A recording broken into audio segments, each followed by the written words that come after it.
Cold isn't just a temperature in late March Vermont. It's a living thing that breathes down your collar and settles deep into the old bones.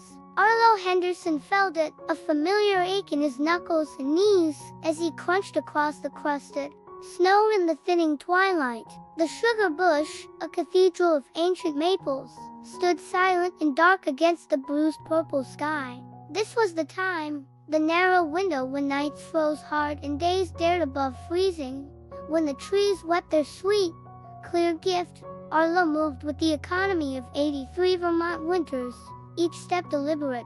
Over his shoulder, a worn, leather satchel held the tools of his trade: stainless steel spiles, the taps that would pierce the bark, and a small hammer. His hands, mapped with veins like the roots beneath the snow, found the first tree. Old Bess, he called her, wider than his embrace.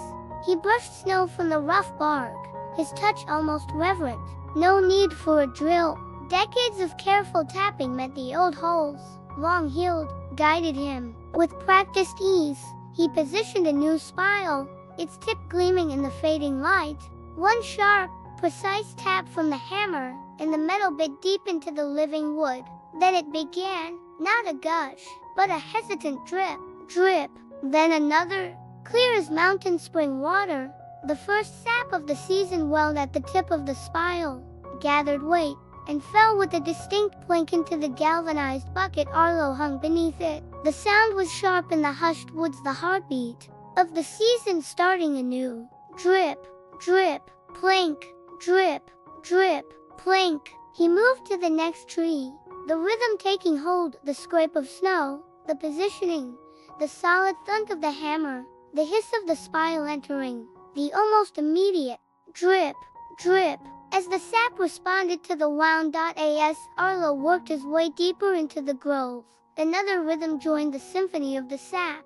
From high in a skeletal beech nearby came a rapid, staccato drumming, tat tat tat tat tat tat. A pileated woodpecker, a flash of crimson against the gray bark, hammered its beak into dead wood, searching for grubs. Its sharp percussion echoed through the trees, nature's own counterpoint to the steady, liquid drip-drip of the sap, and the occasional metallic clang as Arlo secured another bucket. It was a conversation older than Arlo, older than the farm his great-grandfather cleared, the insistent demand of the bird, the quiet surrender of the trees, the patient labor of the man bridging the gap. The twilight deepened, painting the snow lavender and blue. Arlo finished the last tree on this slope, hanging the final bucket just as the first star pricked through the velvet overhead. He straightened, a groan escaping his lips that was lost in the vast quiet. He listened. Dozens of buckets now sang their quiet, individual songs. Drip, plink, drip, drip, plink. A chorus of potential sweetness scattered through the shadowed woods. The woodpecker had flown, leaving only the sap's melody and the whisper of a rising breeze in the highest branches. His gaze drifted downhill, drawn by a different kind of breath against the night. From the squat, timber-framed building nestled near the barn, the sugar shack, thin, eager tendrils of steam pulsed into the cold air. They glowed faintly orange from the firelight within before dissolving into the dusk. His grandson, Ben, had fired up the evaporator hours ago, burning cords of seasoned maple and oak to boil down the first precious gallons collected yesterday. Even from here, carried on the crisp air, came the faint, unmistakable fragrance, not just wood smoke, but something richer, sweeter, more profound.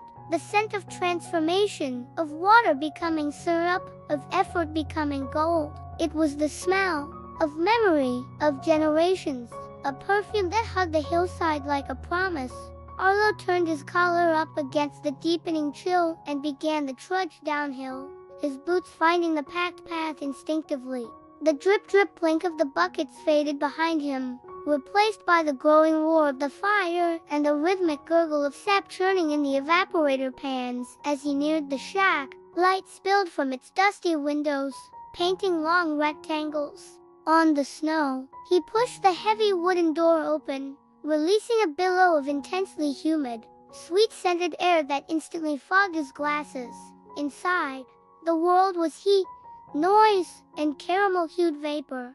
Ben, sleeves rolled up, face flushed and serious, skimmed thick, boiling foam from the vast, shallow pans with a long-handled strainer. Sweat plastered his hair to his forehead despite the cold night pressing at the walls. Clouds of steam erupted from the pans as fresh sap met the roaring heat, momentarily obscuring the rafters before being sucked towards the vents and the open cupola above.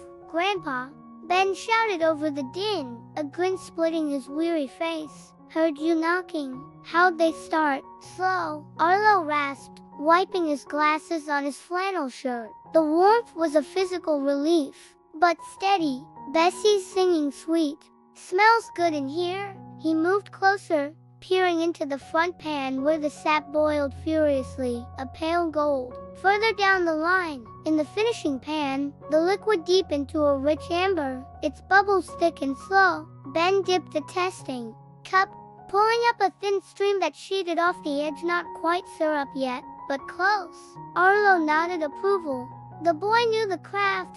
They worked in comfortable silence for a while, Arlo feeding Splitwood into the firebox's hungry maw, Ben tending the pans, skimming, testing density with the hydrometer. The steam coated everything in a fine, sticky dew. Outside, true night had fallen, the sky now a vast expanse of cold, glittering stars. Orion the hunter stood bold over the eastern ridge. Finally, near midnight, Ben declared the first small batch ready. He carefully drew off the shimmering, amber liquid gold. Liquid memory through the filter press into sterile cans. The roar of the evaporator subsided slightly as he banked the fire for the night. Exhaustion settled over them both, a comfortable weariness earned by honest labor. Arlo stepped back outside, needing the cold air to clear the steam from his lungs and the heat from his skin. The sugar shack sighed behind him, its timbers creaking as they cooled. The woods were utterly silent now, the sap flow slowed to near stillness by the deepening freeze. Above, the stars blazed with fierce, cold beauty. He tilted his head back. From the sugar shack's chimney, a final, languid plume of smoke curled upwards. It wasn't the harsh, acrid smoke of the morning's kindling. It was sweet smoke, fragrant, with the essence of maple, carrying the ghost of the season's first boil. It rose, a pale gray ribbon against the infinite black, twisting and turning with the gentle night air. Higher and higher it climbed, thinning, becoming ethereal. Arlo watched, his breath puffing white in the starlight, as the delicate tendril of sweet smoke reached for the constellations. It seemed to touch the belt of Orion, then frayed, dissolving, becoming one with the glittering dust of the Milky Way. The smoke wasn't gone, it was woven into the fabric of the night sky, a silent offering from the sugarbush below, a fragrant prayer carried on the cold March air. Down in the valley, a single light still burned in a farmhouse window. Up on the hill, the old maple guardian stood sentinel, the scent of wood smoke and possibility clinging to his clothes, the sweet stars mirroring the promise held in the silent buckets among the trees. Sweet smoke, sweet stars, sweet earth, the ancient rhythm held.